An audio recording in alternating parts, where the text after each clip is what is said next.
Hai semuanya, pada kesempatan kali ini Miss Yani akan membahas terkait dengan materi serta kunci jawaban bahasa Inggris pada buku English for Nusantara kelas 7 halaman 236.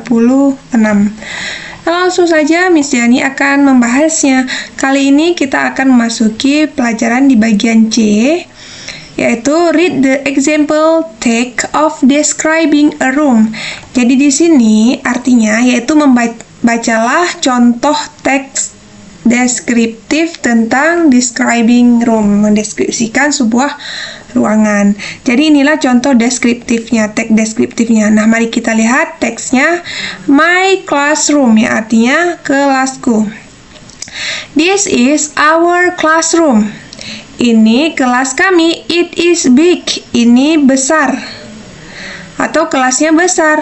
There are 30 tables and chairs for the students. Ada 30 meja dan kursi untuk siswa.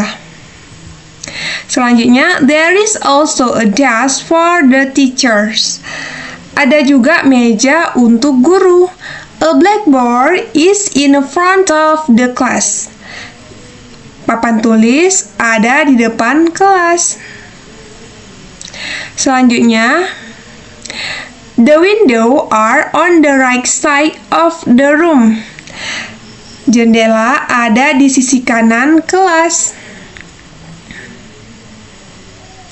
Selanjutnya, we study subject like maths, bahasa Indonesia, and social science in this room.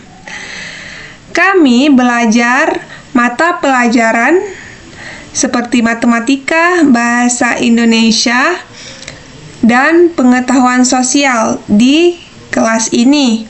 Selanjutnya, sometimes our teacher tell us to present our work or play game in the classroom.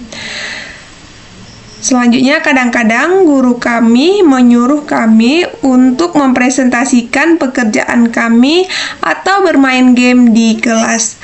Nah, adik-adik semua, yang kita pelajari ini merupakan teks deskriptif, yaitu tentang my classroom. Jadi, teks deskriptif ini adalah teks yang mendeskripsikan suatu, baik itu tempat, ataupun ruangan, ataupun orang. Dan ini kita fokusnya tentang ruangan ya, ruangan kelas. Jadi, inilah teksnya, bagaimana bentuk ruangannya, apakah besar, apa aja isi ruangannya, berapa jumlah benda yang ada dalam ruangan tersebut. Nah, itulah teks deskripsi atau teks deskriptif. Nah, mari kita lihat strukturnya.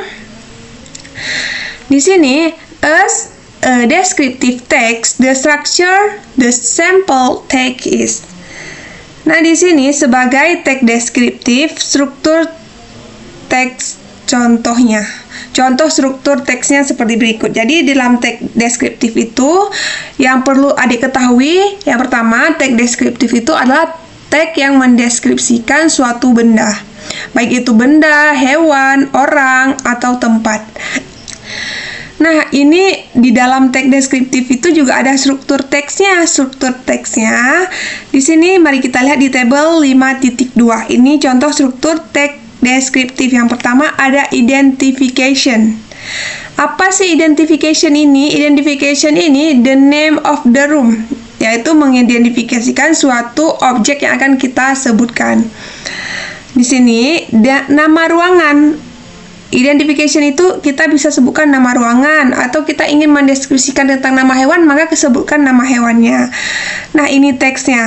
Yang sebelah kiri ini struktur teks deskriptif, yang sebelah kanan ini contoh teksnya. Identification yang harus kita isi di sini nama ruangan, maka kita bisa mendeskripsikan, menulis dengan this is our classroom, ya, artinya ini kelas kami. Nah, struktur yang kedua itu ada description, deskripsinya. Ciri-cirinya, feature 1, ciri-ciri 1 bisa kita sebutkan dengan the size. The size ini artinya ukuran. Baik itu ukuran suatu benda, suatu hewan, suatu tempat, maka ungkapkan di sini, tuliskan di sini. Nah, di sini contohnya it is big. besar, kelasnya besar, atau itu besar. Kalau misalkan kita membuat it is small, boleh juga, tergantung dengan objek yang akan kita deskripsikan. Selanjutnya, ciri-ciri yang kedua itu objeknya. Objeknya, apa aja kira-kira objek yang akan kita deskripsikan, maka tulis di sini. Nah, di sini contohnya, there are 30 tables and chair for the students. There is also a desk for the teachers. A blackboard is put in front of the class. The window are on the right side of the room. Nah, ini merupakan teks yang Miss Yani jelaskan tadi di atas, maka di sini sudah dipilah-pilah, dimasukkan ke dalam struktur masing-masingnya. Teks ini masuk kemana, bagian ini masuk kemana. Jadi adik-adik harus memperhatikan. Berarti di ciri-ciri yang kedua ini menjelaskan suatu benda, objek itu benda, baik itu benda dan lainnya. Misalnya, benda itu letaknya di mana, berapa jumlahnya, jelaskan di sini. Nah, ciri-ciri yang ketiga, aktivitasnya. Apa aktivitas dalam kelas tersebut? Nah, di sini dijelaskan, we study subject like math, bahasa Indonesia, and social science in this room. Sometimes our teacher tell us to present our work or play games in the classroom. Nah, ini activity. Activity ini menjelaskan aktivitas siswa di dalam kelas itu. Di sini kan dijelaskan mereka belajar seperti matematik, bahasa Indonesia, ilmu pengetahuan sosial. Selanjutnya, mereka juga mempresentasikan ke depan dan atau bermain game. Ini merupakan aktivitas objek yang ada di kelas tersebut. Nah, demikian yang dapat Miss Yani bahas terkait dengan materi yang ada di halaman 236. Mudah-mudahan bermanfaat. Thank you on your watching. See you on the next video. Bye-bye.